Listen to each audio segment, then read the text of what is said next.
ආයිබෝන් කුක්විත් අපේ තාත්තා බව අදත් සාදරයෙන් පිළිගන්නු. අද මං වාරට කියා දෙන්නේ ගෙදරති කොහොමද රසවත්ව මාළුපාන් හදාගන්න කියලා. ප්‍රථමයෙන් ෆීලින් එකට අවශ්‍ය බඩු ටික මං වාරට වීඩියෝ එකකින් පෙන්නන්නම්. ෆීලින් එක හදාගන්න විදිහත් මම වීඩියෝ එකකින් පෙන්නන්නම්. මම එකින් එකට ප්‍රමාණය සඳහන් කරන්නේ නැහැ. මොකද එක එක්කෙනාට අනුව කම්නල කැමති රස වෙනස් නිසා. වෙජිටේරියන් නැතින්නෝ වෙජිටේරියන්ට ඒ විදිහට හදාගන්නත් පුළුවන්.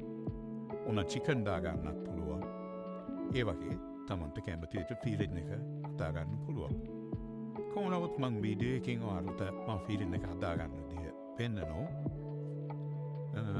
ඔය විදිහට තමයි පිළිවෙලට දාගන්න ඕනේ. එතකොට මම අලේක තම්බගෙන වෙනම තියෙන පොඩ අඩුවෙන් වගේ තම්බන්න ඕනේ. නැත්තම් පුතාලා අලේක ඔක්කොම මේ කරේකත් එක්ක හැමම මික්සලා යනවා. එතකොට අලේකේ රස අපිට පස්සොකට දැනෙන්නේ. අලේක ටිකක් ඔක්කොම තාලා අන්තිමට අලේක දැම්මහන් දාලා ගොඩක් අපි කවලම් කරන්නේ. සේ පොඩි ස්ටික් දෙකින් වගේ චුට්ටක් එහෙට මෙහෙට කවලම් කරලා ගන්න ඕනේ. ලේක මූට වගේ පොඩ්ඩක් තියෙනකොට රස වැඩි. හරි. ඊට පස්සේ අපි මේක තමයි අපි වරද්ද ගන්න දු කරගන්න ඕනේ හරියටම කිරලා. පාන් පිටි 500යි, සීනි ග්‍රෑම් 30යි, ලුණු ග්‍රෑම් 15යි, බටර් ග්‍රෑම් 5යි, 50යි සමාන. වතුර 200යි cc, එලකිරි 100යි cc, බිත්තර එකයි, ඊස්ට් ග්‍රෑම් 12යි. ඔටික හරියටම කිරාගන්න. ඔටිකින් මම මාළුපාන් හරියටම 16ක්. කියන්නේ හරියටම 16ක් ගෙන විදියට චුට්ටක් වත්තාපතේ නැති දෙයක් තමයි මම ඔක මේ ඔයාලට ඔය රෙසිපි ගේන්නේ. ප්‍රථමයෙන් ඊස්ට් ටික වතුර ටිකක් දාලා සීතලත් නෙමෙයි රස්නෙත් නෙමෙයි මැද සාමාන්‍යයෙන් ගන්න වතුර ටිකක් කින් පොඩක් දිය කළ පැත්තකින් තියාගෙන ඉතුරු සියල්ල බිත්තරේ බටර් ටික අපි ඉස්සෙල්ලා කිරාගත්තු සියල්ල දාලා එලකිරි 100ත් අපි දාලා ටිකක් තදට නෙමෙයි ටිකක් සොෆ්ට් එකට ටිකක් එයාට දැනෙන්නේ නැති විදියට වගේ අපි හිමිහිට අනා ගන්නවා. ඊටසේ වතුර ටිකත් ඒත් එක්කම චුට්ට සැරෙන් සැර එකතු කරගෙන අනා ගන්න ඕනේ. මම මේ වීඩියෝ එකේ කොඩක් දිග එක්සරන්සා ඔක්කොම අපි පුතාලට පෙන්නන්න ඕනේ නිසා පොඩ්ඩක් අපි ස්ලෝ ස්පීඩ් කරගෙන යනවා වීඩියෝ එක. නමුත් මම ඔයාලට කියන්න අනා ගන්න ඕනේ ගොන් තරම් හිමිහිට. අන්තිමට ඊස් ටිකත් හොඳට දාලා අනාගෙන පිටි පොඩ්ඩක් උඩින් තියාගන්න ඕනි වෙනම පාන් පිටි ටිකක් අර වගේ මම තියාගෙන ඉන්නා වගේ. ඇලීගෙන එනකොට ඒ පිටි ටිකෙන් පොඩ තවර හොඳට නීට් කරගන්න ඕනේ. නීට් කරගන්නකොට පුතාලා පිරිසිදු ලිස්සන සුළු මත් පිටක් මත කරගන්න එක හොඳයි. ඔය විදියට මේව කරගෙන තෙත රෙද්දකින් වහලා විනාඩි 20ක් වහලා තියන්න. නීට් කරගන්න ඕනේ සාමාන්‍ය විනාඩි 15ක් විතර. ඔය විදියට නීට් කරගත්තොත් අපේ පිටි මෝලිය කියලා කියන්නේ පිටි මෝලිය වගේ හරියටම මගේ ග්‍රෑම් ආවා අපේ මගේ රෙසිපි එකට අනුව 960ක්. ඊට පස්සේ මම ඒක 480ට දෙකට බෙදාගෙන ඒක කැලි 8කට මේව කරගන්නවා.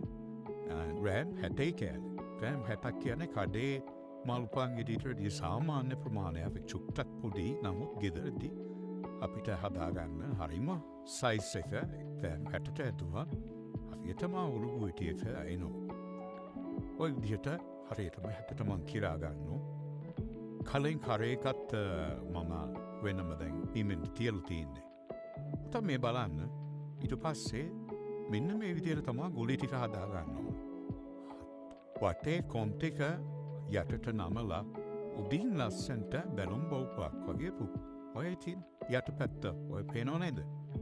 යටපැත්ත පොඩ්ඩක් තමයි එකතු කරන්න. උඩ තිය එකට තියෙන්න ඕනේ. බලන්න යටට තමා කොන් ටික එකට රැස් කරන්නේ. තකොට උඩ ලස්සන්ට පිනිසින්න එකට එන. ඕක හරියට කරගත්ත නැත්තම් මාළුපාංගිකේ උට ෆිනිසින් එක ලස්සන්ට එන්නේ නෑ. ඒ නිසා තමා අපි ඔහොම කරන්න. ඔය විදියට කෑලි 16ම අපි ලස්සන්ට මේව කරගන්න ඔය විදියට. මේ බලන්න තව එකක්. ඔය විදියට ලස්සන්ට ඉමීට ඇඟිලි තුඩුවලින් ළමා ගන්න. යටට තමා එකතු කරගන්න. ඔය බලන්න.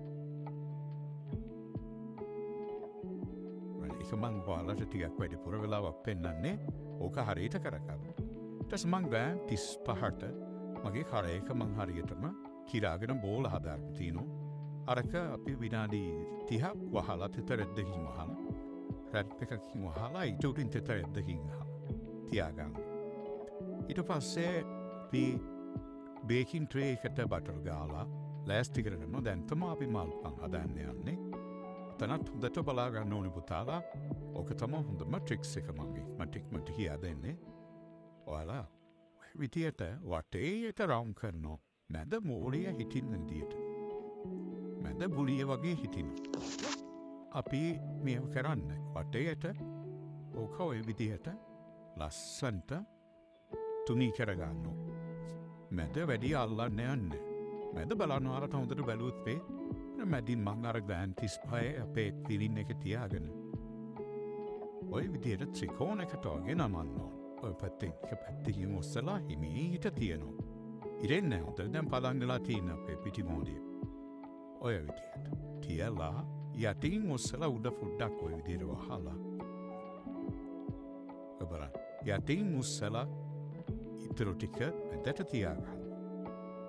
දැන් බලන්න ඇඟිල්ල චුට්ටක් ලීක් වෙන්න තියෙන මේව කරගෙන ඔන්න ඔය විදිහට ත්‍රිකෝණයක් හැඩයට මාළු පාංග හිමීට ඇඟිලි තුඩු වලින් අපි හදාගන්න. ඔය බලන්න. ලස්සනට එනවා. මේ බලන්න. හුරු බූටියට ලස්සනට අපි හැඩේ ගන්න ඕනේ අති. ඒ කලබල වෙන්න දෙයක් නෑ. හිමීට කරන්න. ඔය බලන්න. යටත් හොඳට ඇරිලම් තියනවාද කියලා බලන්න. ඔය බලන්න ලස්සනට తీරු. අපි බේකින් ට්‍රේ එකේ බටර් ටිකක් ගාලා ලෑස්ති කරගෙන තියාගන්න ඕනේ. ඊට පස්සේ ඔය විදියට එකින් එක කොම විදියකට මේව කරනවා. අර මැද අල්ලන්නේ නැහැ මම කොයි වෙලේකවත්. අර තේරෙනව නේද? ඒ බලන්න. මම පුතා ස්පීඩ් යවනවා අර නමුත් පැහැදිලි පේ කියලා මම හිතනවා. ඔය බලන්න. ඔය විදියට 16ම එකපාර අපිට ගෙවල් වල තියෙන oven එකේ බේක් කරගන්න බෑ. නිසා ට්‍රේ එකේ අපි 4 වගේ දෙපාරට තියලා දෙපාරට පුච්ච ගන්න පුළුවන්. මොකද අපි විනාඩි 18කින් වගේ තම පුච්ච ගන්න. ඔය වගේ ලස්සනට මේව ටික මේ බලන්න මම කොයි වෙලේකවත් මැද අල්ලන්නේ කොයි වෙලේකවත් මැදින් අල්ලන්නේ වටින්ම තමයි ලොකු කරන්නේ. ඔය බලන්න.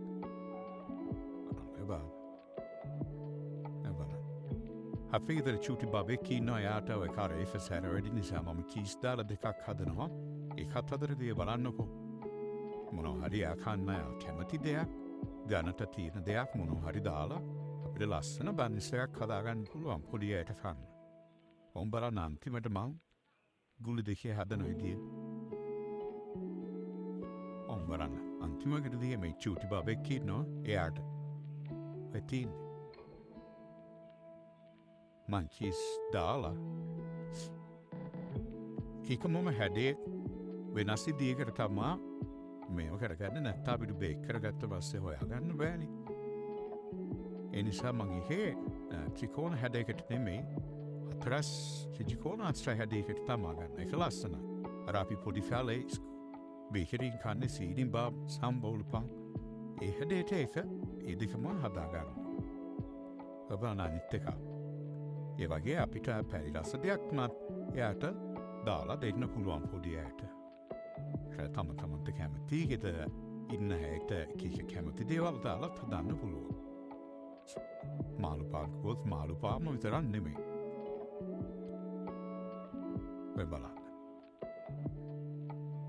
ඔය බලන්න. සෙන්ටේනෝ පදම වෙලා තියෙන ඉඳ කොල් මේකේ ඉරෙන්න තට පදම ඇවිල්ලා තියෙන්නේ. ඔය බලන්න.